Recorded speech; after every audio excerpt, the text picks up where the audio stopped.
అమ్మ భాషను అభివృద్ధిపరచాలన్న పట్టుదల ఓ ప్రభుత్వ ఉపాధ్యాయుని ఏకంగా మహాభారత గ్రంథాన్ని అనువదించేలా చేశాయి. ఆదిలాబాద్ జిల్లా మావల మండలం వాఘపూర్ ఏజెన్సీ ప్రాంతానికి చెందిన తొడసం కైలాస్ గోండి భాషలో అద్భుతమైన రచనలు చేస్తూ ప్రశంసలు అందుకుంటున్నాడు. వ్యాస మహర్షి సంస్కృతంలో రాసిన మహాభారత గ్రంథాన్ని తెలుగు లిపితో గోండి భాషలోకి అనువదించాడు. దీంతో ఆయన్ని మన్ కీ బాత్ కార్యక్రమంలో దేశ ప్రధాని నరేంద్ర మోదీ ప్రత్యేకంగా అభినందించారు. అటు మాజీ ఉపరాష్ట్రపతి వెంకయ్య నాయుడు సైతం కైలాష్ను అభినందిస్తూ ఎక్స్ వేదికగా ప్రశంసలు కురిపించారు. కాగా కైలాష్ ప్రస్తుతం ఆదిలాబాద్ జిల్లా గౌరాపూర్ పాఠశాలలో సాంఘిక శాస్త్రం విభాగంలో స్కూల్ అసిస్టెంట్గా విధులు నిర్వర్తిస్తున్నారు. ఒక్క రచనలే కాకుండా ఆర్టిఫిషియల్ ఇంటెలిజెన్స్తో అద్భుతాలను సృష్టిస్తున్న తీరు అందరినీ ఒకంత ఆశ్చర్యానికి గురి చేస్తున్నాయి. దాదాపు 150 పాటలను రచించి ఏఐ ద్వారా కంపోజ్ చేశాడు తొడసం కైలాస్. ఏఐతో యాంకర్ను సృష్టించి వార్తలు చదివించి ఔరా అనిపించారు. వివిధ రంగాల్లో నైపుణ్యాన్ని ప్రదర్శిస్తూ గోండి భాష అభివృద్ధికి విశేష కృషి చేస్తున్న కైలాస్తో మన పీజే డిజిటల్ న్యూస్ ముఖాముఖి.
Right, welcome to PJ digital news. Adilabad జిల్లాలో ప్రస్తుతం మనం ఉన్నాము. ఇక్కడ ప్రభుత్వ ఉపాధ్యాయుడు అటు గోండి భాషపై మమకారంతో ఆయన ఏకంగా మహాభారతాన్ని తమ భాషలోకి అనువాదించి తమ ప్రజల కోసం అర్థమయ్యే విధంగా మహాభారతాన్ని అనువాదించారు. దాంతోపాటు ఏఐతో అద్భుతాలు సృష్టిస్తున్నారు. అటు ఏఐతో పాటలు పాడించడం, రచనలు చేయడము. సో ఇదంతా కూడా ఒక ప్రభుత్వ ఉపాధ్యాయుడు చేస్తున్నారనడం కొంత ఆశ్చర్యాన్ని కలిగించవచ్చు, కానీ ఇది వాస్తవం. ప్రస్తుతం మనతో పాటు ప్రభుత్వ ఉపాధ్యాయుడు తొడసం కైలాష్ గారు ఉన్నారు. మాట్లాడించే ప్రయత్నం చేద్దాము. సార్ నమస్తే. సార్ నమస్కారం. బాగున్నారా సార్? సార్ అసలు ఏంటి సార్ ఇది, అంటే ఈ ప్రస్థానం ఎక్కడ మొదలైంది, ఈ ఆలోచన ఎట్లా వచ్చింది? ఏఐతో యాంకర్ సృష్టించడము, అటు మీ భాషలో మహాభారతాన్ని అనువదించడము, దాంతోపాటు కొన్ని పుస్తకాలు కూడా మీరు రాయడము, అసలు ఎక్కడ పుట్టింది ఈ ఆలోచన? అంటే ఫస్ట్ అయితే నేను చిన్నప్పటి నుంచి కథలు, మా ఊళ్ళో నాటకాలు వినేవాడిని. అంటే నాలో కొన్ని, అంటే నేను సాధారణంగా ఎడ్యుకేషన్ పరంగా నేను ఎంఏ లిటరేచర్ ఇంగ్లీష్ చేశాను. నాకు సాహిత్యం అంటే చిన్నప్పటి నుండి ఇష్టం, చాలా ఇష్టం. అని ఇప్పుడు ఇంటర్మీడియట్లో కానీ డిగ్రీలో కానీ ఇంగ్లీషు స్టోరీస్ చదవడం, వాటితో చాలా ఇన్స్పిరేషన్ పొందాను. అంతేకాకుండా ఇక టీచింగ్ వైపు అయితే బాగానే నేను సేవ చేశాను. ఇక నా తర్వాత మా మిస్సెస్కు క్యాన్సర్ వచ్చిన తర్వాత నాలో కొద్దిగా మార్పు వచ్చింది. అంటే ఇంతేనా మా లైఫ్ అనుకున్నాం, అంటే ఏదైనా చేయాలి అనుకున్నాం. ఆ సందర్భంలో నాకు ఒక ఆలోచన చాలా వచ్చినాయి. అంతవరకు చిన్న చిన్న కథ, ఇప్పుడు ఇది పాండురంగేశ్వరి అనేది రాశాను, చిన్న చిన్న కథలు రాశాను. అంటే అది నా రచనను సానపెట్టినాయి ఇవి చిన్న చిన్నవి. ఆ తర్వాత పెద్ద రచనలుగా ఈ పండుగన మహాభారత్ కథ రాశాను. చాలామంది అనుకుంటారు మహాభారతం అంటే రామాయణం అనుకుంటారు, కానీ కాదు. మహాభారతం వేరు, రామాయణం వేరు. కొందరు అనుకుంటారు మహాభారతం అంటే రామాయణం రాసిన, కాదు. నేను మహాభారతం రాశాను, పండుగన మహాభారత్ కథ. అయితే అంటే ఇక మా భాషలో ఇప్పుడు మా వాళ్ళు చాలామంది కూడా పూర్వీకులు అందరూ కూడా గోండులలో మా కమ్యూనిటీలో మ్యారేజ్లో కానీ వివిధ సందర్భాల్లో మాది బిరుదుగోండు తోటి కమ్యూనిటీ కిందకి వస్తుంది. మా వాళ్ళు ఏం చేస్తారంటే మా కమ్యూనిటీలో కూడా మా యొక్క ఇంటి పేర్లు ఉంటాయి కదా. మాది తొడసం. మా తొడసం వాళ్ళ ఇంట్లో ఉన్నటువంటి పెళ్ళిళ్ళకు ఏదైనా కర్మకాండల సమయంలో ఈ పెప్రే కానీ కాలికోం ఈ కీకిరి వాయించడానికి వెళ్తారు. అంటే మా పూర్వీకులు కథలు చెప్పడం మా ఆనవాయితీ. పుట్టిక నుంచి చావు వరకు మేము కథలు చెప్పాలి. మా వాళ్ళు అంటే అవి ఆ విధంగా మేము చేస్తేనే మా వారి యొక్క ఆత్మ అక్కడ చేరుతుంది అనేది మా యొక్క విశ్వాసం. కాబట్టి ఇవన్నీ చేస్తాం. పెరసా పెన్ ఇవన్నీ కార్యక్రమాలు చేస్తాం. కాబట్టి మాకు ఈ కీకిరి కానీ కాలికోం ఈ పేప్రే ఇవన్నీ మాకు అవసరం. అవి మాకు దేవుళ్ళతో సమానం. ప్రకృతి ఇచ్చింది మాకు. కాబట్టి అవి మాకు అవసరం. కాబట్టి మేము ఇక మా యొక్క జనాభా రోజు రోజుకు తగ్గిపోతుంది. చెప్పేవాళ్ళు తగ్గిపోతున్నారు. మా యొక్క బిరుదుగోండు జనాభా చూస్తే 5,000 కంటే తక్కువనే ఉన్నారు మా జనాభా. ఇప్పుడు ఇవన్నీ ఒక్కొక్క కార్యక్రమాలు ఇప్పుడు ఇవన్నీ ఉన్నాయి కదా. మేము కర్మకాండలు చేసుడు కానీ దేవుళ్ళు కానీ చేస్తే 5 రోజులు చేయాల్సి వస్తుంది. 5 రోజులు అంటే వాళ్ళు ఎంత శ్రమ పడతారు, అలసిపోతారు. అయినా వాళ్ళు చేస్తూనే ఉంటారు కార్యక్రమం. ఆ విధంగా మా వాళ్ళు చాలామంది చనిపోయారు. ఇక ఈ కథను చెప్పేవాళ్ళు అంటే ఇవి కాకుండా వేరే మా యొక్క కథలు కూడా ఉన్నాయి. అనేక కథలు మా వాళ్ళు వింటారు. అంటే మా వాళ్ళు కథలను ఇష్టపడేవారు. మా వాళ్ళు మా యొక్క కమ్యూనిటీ గోండు కానీ తోటి కానీ ఈ కులంతో ప్రధాన ఈ కమ్యూనిటీ 4 తెగల వాళ్ళు ఉన్నారు. ఇవందరూ కూడా కథలు అంటే బాగా ఇష్టం. కాబట్టి వాళ్ళకు ఇప్పుడు మహాభారతం ఉన్నది. మహాభారతంలోని మంచినే వాళ్ళు గ్రహించారు. ఇప్పుడు అన్నదమ్ములు కలిసి ఉండడం, ఉమ్మడి కుటుంబంగా ఉండడం అవన్నీ ఇప్పుడు మా దగ్గర కూడా ఉన్నది. మంచిని గ్రహించారు. అన్నీ ఉన్నాయి. మా వాళ్ళ దగ్గర మంచిని గ్రహించారు. అన్నిట్లలో మంచి లక్షణాలు అంటే ఎవరితోనే గొడవలు పెట్టడం ఉండదు. నిజాయితీగా బతకడం అనేది మా యొక్క కమ్యూనిటీ యొక్క లక్షణం. అంటే ఈ ఆలోచన ఎక్కడ పుట్టింది అసలు మీకు? మహాభారత కథ రాయాలి అని చెప్పి ఎవరి నుండైనా ఇన్స్పిరేషన్గా తీసుకున్నారా ఎవరినైనా? నిజానికి మా భాషలో అనేక పదాలు ఇప్పుడు భాషలో కొన్ని మార్పులు వచ్చినాయి. మా భాషలో కొంత మార్పు అనేది వచ్చింది. అంటే ప్యూరిటీ అనేది తగ్గుతున్నది. మా నాన్న మాట్లాడింది ఒక విధంగా ఉండేది, నేను మాట్లాడింది ఒకలాగా ఉన్నది, ఇంకా మా నెక్స్ట్ జనరేషన్ ఇంకొకలాగా ఉంటుంది. ఆ విధంగా ఎందుకు ఇట్లా ఉంటుంది అనేది అదే కాకుండా మా భాషని భారత రాజ్యాంగంలో 8వ షెడ్యూల్లో చేర్చాలంటే ఒక 20,000 పదాలు అవసరమని మా పెద్దలు చెప్పారు. అందులో భాగంగా మరి ఈ చిన్న చిన్న పుస్తకాలు రాస్తే ఎన్ని పదాలు వస్తాయి? ఒక 100లో వస్తాయి. అదే పెద్దది మహాగ్రంథం రాస్తే ఎన్నో పదాలు అందులో వస్తాయి కదా. ఆ ఉద్దేశంతో నేను ఈ మహాభారతం రాయడానికి సంకల్పించాను, రాశాను, పూర్తి చేశాను. అది కూడా 3.5 నెలల్లో నా మొబైల్ ఫోన్లోనే టైప్ చేసి రాశాను. అంటే నిజంగా నాకే నమ్మకం అవుతలేదు. అంత కథలో అంత మంచిగా ఉన్నది కాబట్టి నేను అంత రాశాను. అటు ఈ మహాభారత కథ రాయడంతో ఒకసారిగా పాపులారిటీ కూడా పొందడం జరిగింది. అటు మాజీ ఉపరాష్ట్రపతి వెంకయ్యనాయుడుతో పాటు అటు మన్ కీ బాత్లో స్వయంగా ప్రధానమంత్రి ప్రశంసించిన నేపథ్యం ఎట్లా అనిపిస్తుంది? అది మాకైతే చాలా హ్యాపీగా నిజానికి అంటే అసలు అనుకోలేదు. ఇంత ఒక పెద్ద అవార్డు పొందినంత అనుభూతి కలుగుతుంది. హ్యాపీగా ఫీల్ అవుతున్నాం. రాష్ట్రపతి నుంచి మనకు అంతేకాకుండా ప్రజల నుంచి కూడా మంచి ఆదరణ వచ్చింది. మా వాళ్ళు కూడా అభినందిస్తున్నారు. చాలా మంచి కార్యక్రమం చేశావు అని చాలామంది అభినందిస్తారు. నాకైతే చాలా నేను హ్యాపీగా ఫీల్ అవుతున్నాను. అసలు ఎక్కడ సార్ స్వస్థలము, దాంతోపాటు జన్మించిన ప్రదేశము, కుటుంబ నేపథ్యం ఏంటి అసలు? మాది వాగాపూర్ గ్రామము. మాది వాగాపూర్ ఇక్కడ ఆదిలాబాద్ జిల్లాలోని మావల మండలంలో ఉంటుంది. అది చుట్టుపక్కల అడవుల మధ్యలో ఉంటుంది. చిన్నప్పుడైతే ఏజెన్సీ ఏరియా.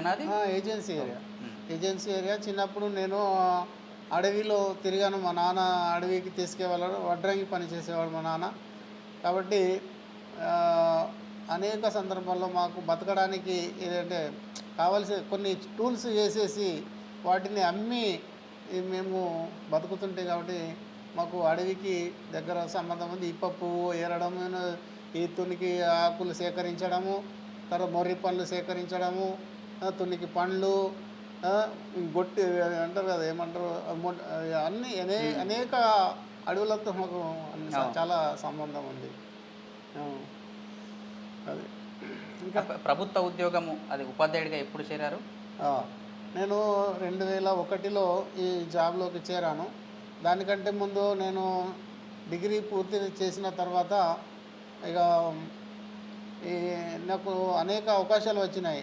పటవారీ జాబ్ చేసే అవకాశం వచ్చింది, దాన్ని మిస్ చేశాను. నేను నిజానికి కలెక్టర్ కావాలనుకున్నాను. మా ఎవరైతే ఫ్రెండ్స్ ఉంటారో, నేను కలెక్టర్ ఎగ్జామ్ రాస్తే వాళ్ళు ఏమన్నారంటే కలెక్టర్ అని వాళ్ళు ఒక పేరు పెట్టారు. నిజానికి అంటే చాలామంది హేళన చేశారు, అంటే కలెక్టర్ అని ఎగ్జామ్ రాయడానికి వెళ్తే. నిజానికి అంటే నేను ఆ గోల్తోనే నేను స్టడీ చేశాను. నిజానికి ఆ గోల్తో స్టడీ చేశాను కాబట్టి నేను టీచర్ జాబ్లోకి వచ్చాను 2001లో. అది కూడా గిరిజన గ్రామంలో, అంటే గాదిగూడలోని గిరిజన మారుమూల గ్రామంలో రావడం అదృష్టంగా భావిస్తున్న. వాళ్ళతోనే అక్కడనే ఉండడం జరిగింది. అక్కడ ఉండి ఇంకా మా సంస్కృతికి ఇంకా దగ్గరగా ఉండి 4 సంవత్సరాలు ఉన్నా కానీ ఇప్పటికీ వాళ్ళతోని, అప్పుడు 2001లో అక్కడ ఉన్నా, ఇప్పటికి కూడా వాళ్ళు నాతోని కనెక్ట్గా ఉంటున్నారు. 2005లో ఇటు మల్లాపూర్లో వచ్చి అక్కడ కూడా మంచి వర్క్ చేసినాను. మా విలేజ్ వారు కూడా మంచి అభిమానం నా పైన చూపెట్టడం జరిగింది. అసలు ఇప్పటివరకు ఏమేమి రచనలు చేశారు?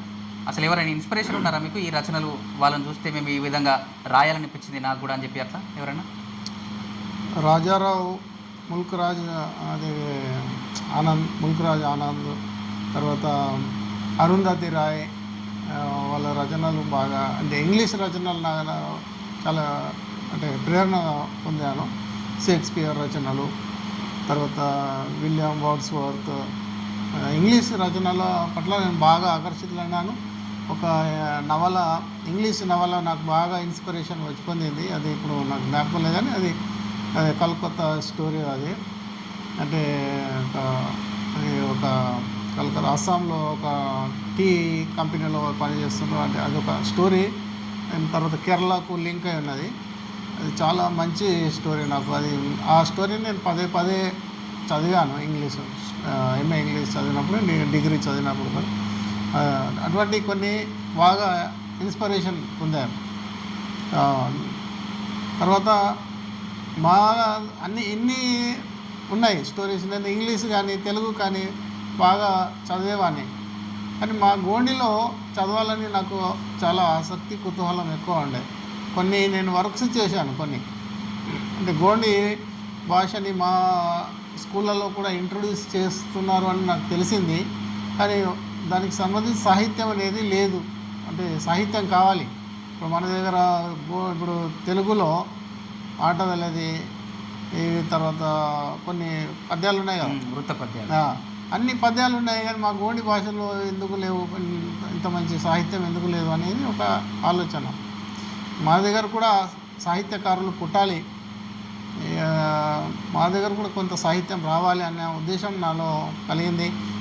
ఇప్పుడు నేను నా నుంచి స్టార్ట్ చేస్తే ఇంకా వేరే వాళ్ళు పుట్టుకొస్తారు అనే ఉద్దేశంతో ఇప్పుడు ఒక గ్రంథం తయారైంది. ఇది ఇంత పెద్ద మహాభారత గ్రంథం తయారైంది కాబట్టి ఇంకా ఎటువంటి పుస్తకాలు ముందు వచ్చి గోండి సాహిత్యాన్ని పెంచితే బాగుంటుంది. అంటే మా వాళ్ళు కూడా ఎడ్యుకేషన్ పరంగా చదువుకుంటే ఏదైనా, ఇప్పుడు ప్రపంచమంతా కూడా ముందుకెళ్తున్నది. ఇప్పుడు ప్రపంచంలో 2 ధ్రువాలు, ఇప్పుడు అమెరికా చైనా మధ్యన ఈ టెక్నాలజికల్ వార్ నడుస్తున్నది. మరి మనం ఏం తక్కువ కాదు కదా, మనం కూడా ఎడ్యుకేషన్లో తక్కువ కాదని మనం రుజువు చేయాలంటే మనం ఎడ్యుకేషన్ వైపు అడుగు వేయాలి. భారతదేశాన్ని మనం ముందుకు తీసుకెళ్ళాలి. భారతదేశాన్ని ఒక అన్ని అగ్రదేశంగా చూడాలి అన్నది మా కోరిక. మా నాన్న కూడా మమ్మల్ని చెప్పేవారు, దేశభక్తి చేసిన పోరాటాల గురించి, భగత్ సింగ్ పోరాటాల గురించి మా నాన్న అప్పుడు తిరిగారు. చిన్నప్పుడు ఇంత ఉండేనట మా నాన్న, కాబట్టి తిరిగేవారట. కాబట్టి మాకు ఆ కథలు చెప్పేవారు మా నాన్న. కాబట్టి మాలో కూడా దేశభక్తి రగిలింది అంతా అట్లా. ఇప్పుడు ఈ భాషకు, మన తెలుగుకు ఈ గోండి భాషకు అంటే మన కొంచెం ఎట్లా తేడా ఉంటుంది? అందులో కొన్ని మీరు అనువాదించిన కొన్ని అక్షరాలు మన వీక్షకుల కోసం. అయితే ఈ గోండి భాష అనేది ద్రావిడ భాషను.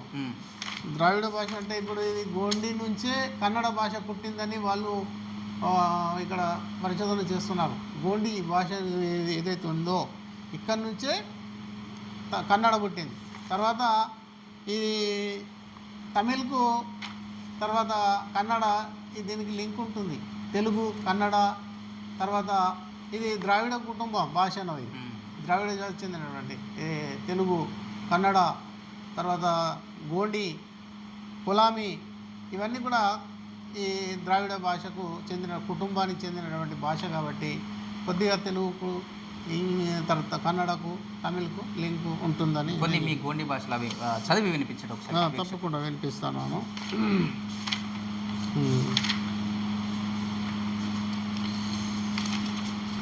రైట్.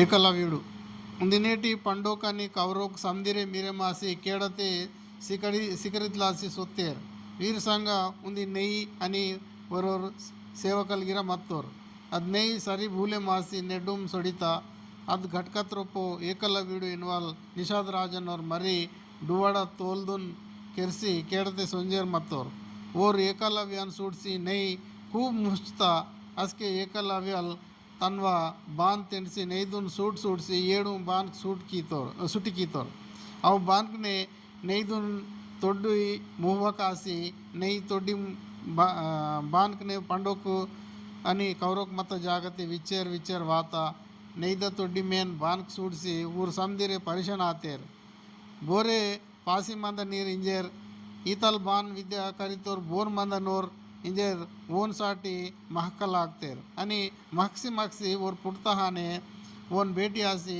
నిమ్ బోని ఆంది ఇంజేర్ పూసికీతేర్ అస్కే ఓర్లి ఏకలవ్యాలన్ ద్రోణాచార్యన్ ఓర్ శిష్యన ఏకలవ్యన్ అందోన్ ఇంజేర్ రెహ్తో.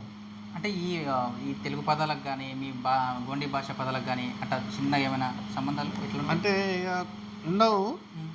ఇది కొద్దిగా అంటే కన్నడకు లింక్ ఉంటుంది. ఈ పాత్రలు కూడా మహాభారతంలోని కొన్ని పాత్రలు ఇవి ఇప్పుడు గోండి భాషలో వచ్చేసరికి అంటే ఏమైనా వేరే పేర్లు ఏమైనా వస్తాయి అట్లా? అంటే పేర్లు మా దగ్గర ఉంటాయి. గుడి ధృతరాష్ట్రులు అంటే గుడి ధృతరాజన్ అట్లా అంటాం. కొన్ని ఉన్నాయి పేర్లు అట్లా. అంటే కుంతి అని అంటే కోత్మ అని అంటాం. అట్లా కొన్ని పేర్లు అట్లా ఉంటాయి. ఇప్పుడు ఇంత పెద్ద స్థాయిలో ఈ రచనలు చేయడము ఈ క్రమంలో మీకు ఎన్నో అడ్డంకులు కూడా ఎదురై ఉంటాయి. కొంత మాకున్న సమాచారం మేరకు అయితే కొంత సపోర్ట్ కూడా మీకు లభించలేదని కూడా అనుకున్నాం మేము.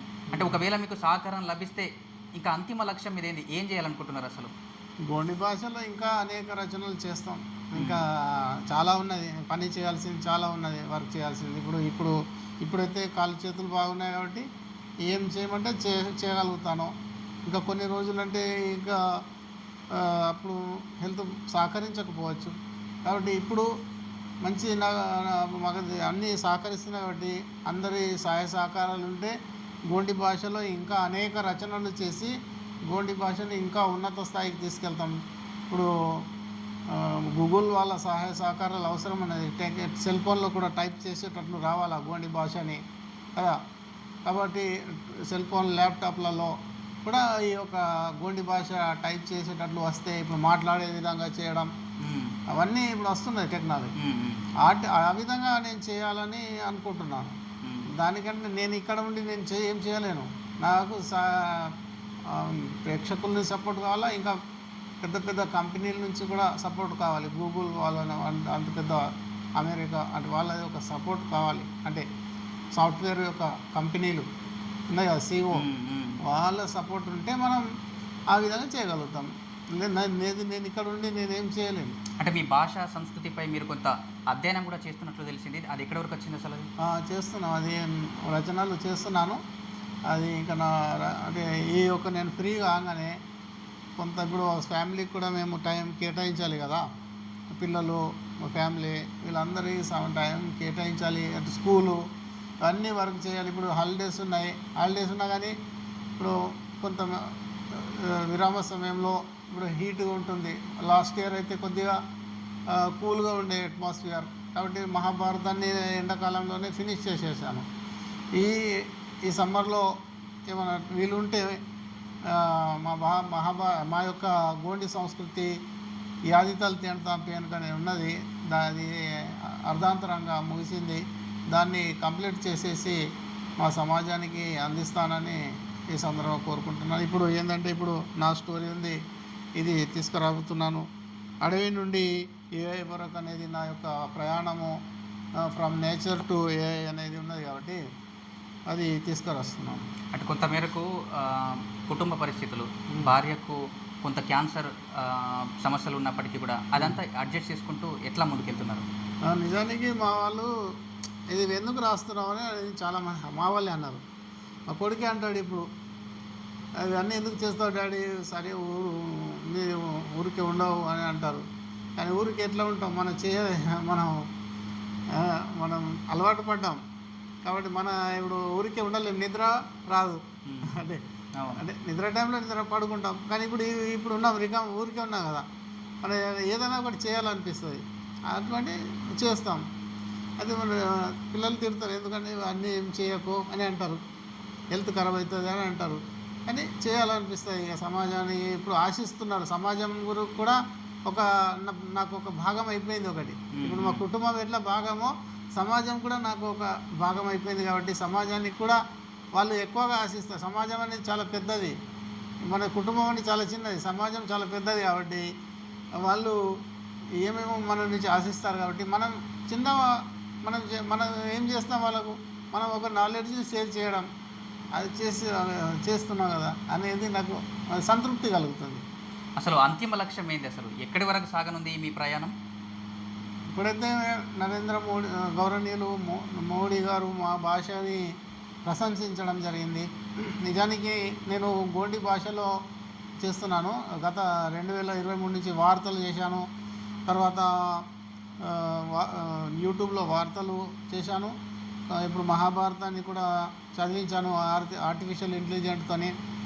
ఇక భాషని ఇంకా ముందుకు ఇంకా అభివృద్ధి పరిచిన ఏదైతే నా శక్తి సామర్థ్యాల మేరకు నేను ఏం చేయగలుగుతున్నా చేస్తా. ఇక నా తర్వాత ఎవరైనా వస్తే దాన్ని ముందుకు తీసుకెళ్తే చాలా సంతోషపడతాను నేను. అటు ఒక పక్కకు ఈ రచనలే కాకుండా ఏఐతో అద్భుతాలు కూడా సృష్టించారు. అటు యాంకర్ను సృష్టించడము, దాంతోపాటు మీరు ఏర్పాటు చేసిన యూట్యూబ్ ఛానల్లో వార్తలు వినిపించడం మీ గోండి భాషలో, ఇదంతా ఎట్లా సాధ్యం అసలు? అదే చేశాను. ఇప్పుడు వార్తలు 4 గంటలకు లేచి వార్తలు చేయడం అంటే కొద్దిగా ఇబ్బందిగా ఉండే, అంటే కొద్దిగా కష్టమైన పనే, కానీ నేను చేస్తూ వచ్చాను. చాలా ఏఐ టెక్నాలజీపై మీకు ఎట్లా పట్టు సాధించారు, ఎక్కడి నుంచి అంటే ఏమైనా చేశారా? అంటే ముఖ్యంగా నేను సోషల్ టీచర్ కాబట్టి 10వ తరగతి పిల్లలకు ఏ విధంగా చెప్పాలో, వాళ్ళకి ఏ విధంగా అర్థమయ్యేటట్లు చెప్పాలా అనే దాని పట్ల నేను పరిశోధన చేసేవాడిని. ఎక్కువగా ఒక సబ్జెక్టు ఏదైనా డౌట్ వస్తే ఎక్కువగా ఇంటర్నెట్లో గూగుల్లో సెర్చ్ చేసేవాడిని. అదేవిధంగా నేను టీచర్లకు ట్రైనింగ్ ఇస్తుంటేనే. ఆ విధంగా నాకు చాలామంది బెంగళూరులో ఉన్నటువంటి ప్రొఫెసర్ వాళ్ళు నాకు ట్రైనింగ్ ఇచ్చారు. వాళ్ళతోనే ఎప్పుడు కనెక్ట్గా ఉన్న, వాళ్ళు యూజ్ చేసిన టెక్నాలజీని నేను అప్పుడప్పుడు అప్డేట్గా ఉండేవాడిని. ఆ విధంగా నేను తెలుగులో మంచి, ఇంగ్లీష్లో మంచి పట్టు సాధించాను. కాబట్టి ఆ విధంగా ఇప్పుడు నేను రాసిన వాటిని ఇప్పుడు ఇది రాశాను కానీ చదివేటోళ్ళు చదువుతారు, చదువు రాని వాళ్ళు అదే ఇబ్బంది నేను గమనించాను. నువ్వు చదవగలుగుతావు కాబట్టి నువ్వు చదివినా కానీ దీన్ని అర్థం చేసుకోలేవు. అదే నేను అక్కడ ఒక ఏఐతో నేను చదివించి దాన్ని కొన్ని విజువల్స్ పెట్టింది అనుకో, పలానా ఈ స్టోరీ చాలా బాగుంది అని చాలా. ఇప్పుడు నేను స్టేటస్ పెడితే 400 పైన చూస్తారు, 400 పైన. ఎందరో తెలుగు రాకపోని కానీ అది చాలా బాగుంది అంటున్నారు. అంటే మీకు కూడా మా భాష పట్ల ఆసక్తి ఉంది, అంటే భాష ఏదో ఉందిరో ఇల్లో అని మీరు కూడా ఆసక్తి చూపిస్తున్నారు, మీరు కూడా మాట్లాడడానికి ఆసక్తి చూపిస్తున్నారు. ఇప్పుడు ఆదిలాబాద్ అంటేనే చాలా ప్రత్యేకత ఉంది. ఆదిలాబాద్లో ఎన్నో భాషల వాళ్ళు మాట్లాడే వాళ్ళు ఉన్నారు. గిరిజనులు అంటే ఇక్కడ చాలామంది అభిమానిస్తారు. అంటే ఇక్కడ గిరిజనులు ఉండడం ఆదిలాబాద్ వాసుల యొక్క అదృష్టంగా భావించాలి. ఎందుకంటే అంటే వాళ్ళ వాళ్ళ జీవన విధానం అనేది చాలా ప్రత్యేకమైనది. మేము నేచర్తో దగ్గరగా ఉంటాము కాబట్టి ఇక్కడ అనేక భాషల వాళ్ళు ఉన్నారు, కానీ గోండి భాష పైన ఆకర్షితులు ఎక్కువ అవుతారు. చాలా ఎట్లా ఉంది ఈ రెస్పాన్స్ మీరంతా ఈ రచనలు చేసినప్పుడు? అటు జిల్లా కలెక్టర్తో పాటు మిగతా రాజకీయ నాయకులు కూడా మిమ్మల్ని సన్మానించిన తీరు కూడా, అటు ప్రధానమంత్రి ప్రశంసించడము, వెంకయ్య నాయుడు కూడా అభినందించడము, ఇదంతా ప్రజల నుంచి ఎట్లా రెస్పాన్స్ ఉంది మీకు? చాలా మంచి రెస్పాన్స్ ఉంది. అందరూ కూడా మంచి పని చేస్తున్నాడు, మంచి అంటే గోండి భాషని అభివృద్ధి పరుస్తున్నారని మా వాళ్ళందరూ కూడా మంచి రెస్పాన్స్ ఇస్తున్నారు. వాళ్ళందరూ కూడా ఎవరు కూడా మమ్మల్ని విమర్శించడం అటువంటిది ఏం చేయలేదు, మంచి పని చేస్తున్నారు కాబట్టి మంచి ముందుకెళ్ళాలని అంటారు. మనం ఏదైనా చెడు చేస్తే అది తప్పు చేయకూడదు. నేనే ఒప్పుకోను తప్పు చేస్తే. మా నాన్న కూడా మమ్మల్ని అంత నిజాయితీగా పెంచాడు కాబట్టి మేము అట్లా చేస్తున్నాం. అంటే తప్పు చేయకుండా మనము ముందుకెళ్తే ఏం కాదు. తప్పు అంటే అదే నిజాయితీగా ముందుకెళ్ళాలి నేను చెప్పేది. ఇంకా అవకాశాలు వస్తే రోబోను కూడా తయారు చేస్తామని చెప్పిన సందర్భాలు కూడా ఉన్నాయి. అదే దాని విషయం. రోబో టెక్నాలజీ చేయడం అంత కష్టమేం కాదు, కానీ అంటే రోబోటిక్ వస్తాయి. ఇప్పుడు వచ్చే నెక్స్ట్ జనరేషన్ అదే ఉంది. మన ఇళ్ళల్లో కూడా రోబోటిక్స్ వస్తాయని, కాబట్టి మనం ఇన్పుట్ ఇచ్చేస్తే వస్తుంది అని తెలుసు. అదేది పెద్ద కష్టమే కాదు, చేయొచ్చు. ఖచ్చితంగా మా గోండి భాషలో కూడా మాట్లాడే ఇప్పటికే మనం కంప్యూటర్లో ఏమేమో చేసేస్తున్నాము, ల్యాప్టాప్లో మనం ఫోన్లలో, కాబట్టి అది చేయడం ఏం కష్టమేం కాదు. కాబట్టి ఖచ్చితంగా రోబోటిక్ టెక్నాలజీ కూడా గోండి భాషలో మాట్లాడే విధంగా చేస్తామని ఈ సందర్భంగా చెప్తున్నాం. సో ఇప్పుడిప్పుడే గిరిజనులంతా కూడా సమాజంలో కంటే అందరికీ కూడా కనబడుతున్న తీరు, అంటే గతంలో కొంత వెనకడుగు, అంటే కొంత తెలియకపోయేది గిరిజనులు అని చెప్పేసి. ప్రత్యేకంగా మరీ ముఖ్యంగా మన ఆదిలాబాద్లోనే అత్యధికంగా గిరిజనులు ఉంటారు. సో ప్రభుత్వం నుంచి ఎట్లాంటి సహకారం లభిస్తే బాగుంటుంది అనుకుంటున్నారు వీళ్ళందరికీ కూడా? నిజానికి ఇప్పుడు నేను హైదరాబాద్ వెళ్తే గిరిజనులు అంటే లంబాడే అనుకున్నారు అక్కడ అందరు కూడా, హైదరాబాద్ లోకల్లో కూడా. ఇప్పుడు నేను చేస్తున్న వర్క్ వల్ల రోజు పేపర్లో అక్కడ ఇక్కడ న్యూస్లో రావడం ఆ గోండ్స్ అని అంటుంటారు. నిజానికి అంటే ఇప్పుడు తెలిసింది గోండ్స్ అంటే ఆదిలాబాద్లో గోండు కమ్యూనిటీ వాళ్ళు ఉంటారని ఇప్పుడిప్పుడే తెలిసిపోతుంది. ఇప్పుడు అది అంటే ప్రభుత్వం నుంచి కూడా ఈ భాషని అభివృద్ధి పరచాలి. ఈ భాషని అభివృద్ధి పరిచి మాకు ఇప్పుడు మా వాళ్ళు చాలా వెనుకబడి ఉన్నారు, ఎడ్యుకేషన్ పరంగా చాలా వెనుకబడి. నేను ఒక్కరిని ఇట్లా రాస్తే అది అందరు డెవలప్ అయినట్టే కాదు. కాబట్టి మా వాళ్ళు ఇంకా వెనుకబడి ఉన్నారు, చాలా మారుమూల ప్రాంతంలో ఉన్నారు. వాళ్ళు ఇంకా ఎడ్యుకేషన్ వాళ్ళకు రావాల్సిన అవసరం ఎంతైనా ఉంది, చాలా డెవలప్ కావాల్సిన అవసరం ఉంది. నాణ్యమైనటువంటి ఎడ్యుకేషన్ వస్తే ఇప్పుడు అందరూ కూడా ఈ టెక్నాలజీతో ఎడ్యుకేషన్ ఎక్కడికో వెళ్ళిపోతున్నది, కానీ మా వాళ్ళు ఇంకా వెనుకబడి ఉన్నారు. కాబట్టి వాళ్ళకు కూడా నాకు కనుక అవకాశాలు వస్తే ఖచ్చితంగా ఒక పాఠశాలని మా ఊళ్ళో స్థాపించి వాళ్ళకు ఉచిత ఎడ్యుకేషన్ని నేను అందిస్తానని ఈ సందర్భంగా చెప్తున్నాను. ఎందుకంటే నాకు అట్లా ఒక ఇంట్రెస్ట్ ఉంది. ఎటువంటి వాళ్ళకి ఎడ్యుకేషన్ ఇవ్వాలి, వాల్యూ ఎడ్యుకేషన్తో పాటు టెక్నాలజికల్ ఎడ్యుకేషన్ కూడా అందించాలనేది నా యొక్క సంకల్పం. గవర్నమెంట్ నుండి కానీ నాకు ఒక సహకారాలు అందిస్తే అక్కడ ప్రకృతికి దగ్గరగా ఉండేటటువంటి ఒక పాఠశాలని ఏర్పాటు చేసి పిల్లలకు ఉచిత విద్య అందిస్తానని ఈ సందర్భంగా చెప్తున్నాను. అంటే ఈ మహాభారతాన్ని రాయడం వల్ల అటు మాజీ ఉపరాష్ట్రపతి గారు మీరు కలవడం స్వయంగా, అంటే ఆ సందర్భంలో ఏమన్నారు మీరు? అంటే భాషని అభివృద్ధి పరచడానికి మా వంతు సహాయ సహకారాలు అందిస్తామన్నారు. అంటే నిజానికి నా పుస్తకం రిలీజు రోజు సారు పేపర్లో చూసి సార్ ట్విట్టర్లో నా గురించి నన్ను అభినందిస్తూ రాయడం జరిగింది. వెంటనే ఆ తర్వాత ఒక పెద్ద వ్యాసం కూడా రాశారు. చాలా సంతోషం ఉంది. ఆ, మా భాషని అభివృద్ధి పరచడంలో తన వంతు సహాయ సహకారాలు అందిస్తాను అని చెప్పడం జరిగింది. సార్ గారికి ధన్యవాదాలు తెలియజేస్తున్నాము. మా భాషని ఆదరించినందుకు సార్కి ప్రత్యేక ధన్యవాదాలు తెలియజేస్తున్నాము. మోడీ గారికి కూడా మా యొక్క ప్రత్యేక ధన్యవాదాలు తెలియజేస్తున్నాను. చివరిగా అంతిమంగా మీ లక్ష్యం ఏంది, అసలు ఏం చేయాలనుకుంటున్నారు? గోండి భాషని భారత రాజ్యాంగంలోని 8వ షెడ్యూల్లో చేర్పించడమే మా యొక్క అంతిమ లక్ష్యం. అది చేర్పించి తర్వాత భాషని అందరూ మాట్లాడే విధంగా, ఇప్పుడు కొంతమంది మా భాషలో మా వాళ్ళే భాషని మాట్లాడకుండా ఉన్నది ఎక్కువ మందిలోకి భాషని తీసుకెళ్ళడమే మా యొక్క అంతిమ లక్ష్యం. మీరున్నారు ఇప్పుడు మీరు తెలుగులో ఇంటర్వ్యూ చేశారు. మళ్ళీ కొన్ని రోజుల తర్వాత మీరు కూడా భాష నేర్చుకొని గోండి భాషలో ఇంటర్వ్యూ చేయాలి మీరు. మనతో పాటు తొడసం కైలాష్ గారి సతీమణి ఉమాదేవి గారు ఉన్నారు. మాట్లాడించే ప్రయత్నం చేద్దాం. సో చెప్పండి అమ్మా, అసలు స్వయంగా ప్రధానమంత్రి గారే మీ ఆయన్ని ప్రశంసించిన తీరు, ఆయనతో పాటు మాజీ ఉపరాష్ట్రపతి గారు కూడా ప్రశంసించారు. ఎట్లా అనిపిస్తుంది మీకు? బాగా సంతోషంగా అనిపిస్తుంది సార్. ఎట్లా కష్టపడేవారు, అంటే ఏం చేసేవారు? ఇప్పుడు ఒకవైపు ప్రభుత్వ ఉద్యోగం చేస్తున్నాడు, మీకు సమయం కేటాయించేవారా కుటుంబం కోసము? లేదు. అక్కడికి వెళ్ళి స్కూల్కి వెళ్ళి వచ్చిన తర్వాత వర్క్ ఏమో ఎప్పుడు వర్క్లోనే ఉంటుండే, కంప్యూటర్ అన్నీ. మేమేమంటుంటే ఇంటికి పట్టించేయమంటే నీకు ఇస్తా, నీవేం కావాలో అది తెచ్చుకో అని అంటుంది నాకు. నేను పోయి సరుకు తెచ్చి చేసేవాడిని. అటు కొంత మీకు అనారోగ్య సమస్యలు కూడా ఉన్నట్లు, క్యాన్సర్తో బాధపడుతున్నట్లు, అంటే మీకు ఎట్లా ఎట్లా అంటే వచ్చిండు 4 సార్లు హైదరాబాద్, మళ్ళీ నిజామాబాద్ దగ్గరనే కదా. అంటే నేను బస్సులో పోతుంటుంది, బస్సులో పోయి బస్సులోనే వస్తుంటుంది. మా అమ్మ వస్తుండే నాతోటి, మా నాన్న వస్తుండే, వాళ్ళే వస్తుండే. ఇక్కడ మా పిల్లలు, మా సారు ఇక్కడ వీళ్ళే ఉంటుండే.